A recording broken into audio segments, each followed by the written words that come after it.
E então eu gosto de explicar que a esquerda e a direita têm que ver com esta noção de ser ou não a favor do status quo vigente. Isto vem genuinamente da Revolução Francesa. É Sim, estar sim, ou sim. não a favor daquilo que é o status quo vigente. Mas também importa definir aquilo que é o status quo. Importa definir aquilo que é o estado das coisas. O que é o estado das coisas? O estado das coisas não existe sem a sua base. E a sua base é o modo de produção capitalista, não é? É o facto de nós termos a propriedade privada dos meios de produção, ou seja, esta é o facto de, por exemplo, as fábricas, as terras agricultáveis, no fundo, tudo o que nos permite produzir os bens que consumimos, estão nas mãos de proprietários privados, não é? De proprietários particulares. É claro que hoje em dia nós temos os fenómenos das sociedades anónimas, etc., mas não temos, lá está, a coletivização dos meios de produção. Não temos cada trabalhador a ser proprietário como ao do lado de um meio de produção, do mesmo meio de produção. Não temos esta propriedade coletiva dos meios de produção. Então, essa base do capitalismo, que é a propriedade privada dos meios de produção, o trabalho assalariado, não é? Esta exploração do trabalho assalariado e também, lá está, a produção das mercadorias, é a base. E quem pretende efetivamente alterar esse sistema, pela raiz, pela base, pela infraestrutura, é a esquerda. Ao passo que quem pretende preservar este modo de produção tal como ele está, é a direita deste Zeitgeist. O Zeitgeist é, no Ok. fundo, o espírito da época. O espírito da época é basicamente o termo que é utilizado para dizer Zeitgeist, para explicar o Zeitgeist em português. Ora, Eu acho que você eu explicou muito concordo bem, mas contigo. deixa eu só pegar isso para não, porque você vai avançar, mas é algo que eu queria que trazer aqui para a luz, porque como eu comentei com o Miguel, consumo dos dois lados. O que os conservadores vão dizer, e aí eu já não, e o conservador por norma vai ser a direita, é que eles não são contra as mudanças, eles só são a favor de mudanças lentas. Já a Sim, esquerda, ela é revolucionária. Então, eles argumentam isso. Então, é sim. assim, não é. O que eles argumentam é. O que eu tô falando é a palavra deles, ok, Miguel? O que eles Sim, sim, argumentam não, é. não, eu compreendo o que estás a Nós não dizer. somos a favor de. Nós não somos contra as melhorias e que as coisas mudem. Nós só queremos que isso seja visto devagar e etc. Nós não queremos uma Sim. revolução. E aí começa aquela discussão toda que não vai a lugar Após nenhum. após a Revolução Francesa, e com o surgimento do movimento conservador, vai haver uma discussão que é: o que é que poderia ter sido feito para preservar o antigo regime? E então, lá está, estamos a falar dos conservadores clássicos, não estamos a falar do fenómeno Aham. neoconservador completamente despirocado, perdão uma expressão, quer nos Estados Unidos, quer depois o seu transporte para outros países. Que hoje em dia o fenómeno neoconservador é completamente vir o leibo das ideias. Aliás, aceitou o neoliberalismo e assim. Os conservadores clássicos entenderam que era necessário aceitar algumas mudanças e aceitar algumas concessões para efetivamente evitar que novas rupturas como a Revolução Francesa ocorressem. Porque, de facto, esta mentalidade conservadora vai partir de um pressuposto que é: se nós estivéssemos a viver no antigo regime, que tipo de mudanças é que nós podíamos ter aceito para preservar aquilo que era a base?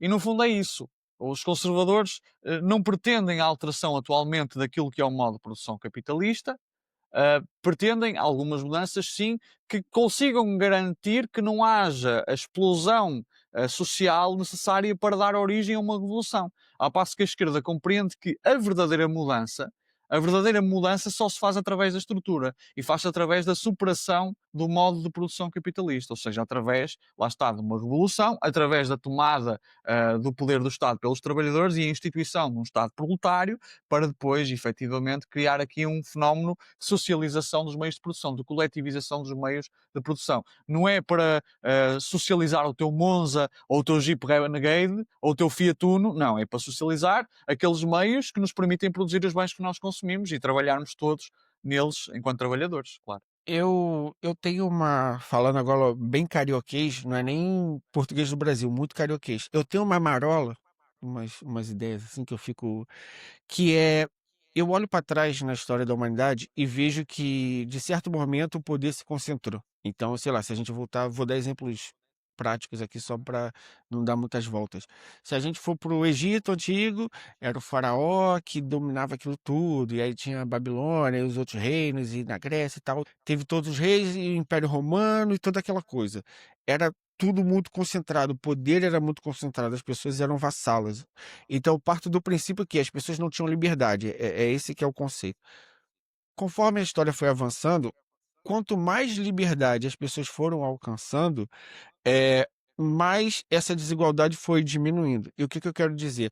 Quando cai o Império Romano e vem o feudalismo, e a Idade Média, aquele poder fragmentado fez com que, minimamente, uma ascensão das pessoas que eram escravas e tudo mais, elas começaram a ter uma forma de vassalagem um pouco menos, como é que eu vou dizer? Um pouco era uma forma de vassalagem ainda, mas era um pouco menos, eh, menos Dura. forte, menos Ok. ríspida, menos, começaram a conquistar certos direitos. Aí tem a questão da igreja trazendo, pronto, as questões que trouxeram, e as inquisições, então isso foi avançando. Aí eu vou dar um salto para a Revolução Francesa, Revolução Burguesa, onde também isso aconteceu, ou seja, havia ali a figura do rei, o poderoso que ditava tudo. A partir do momento que houve aquela ruptura, através de uma revolução, e tudo que eu quero dizer é que tudo isso foi através de luta e revolução. Através dessa revolução, o poder do rei foi fragmentado. Por que que a revolução? Porque quem está no poder, e é como eu enxergo hoje, quem está no poder hoje não vai querer largar o poder.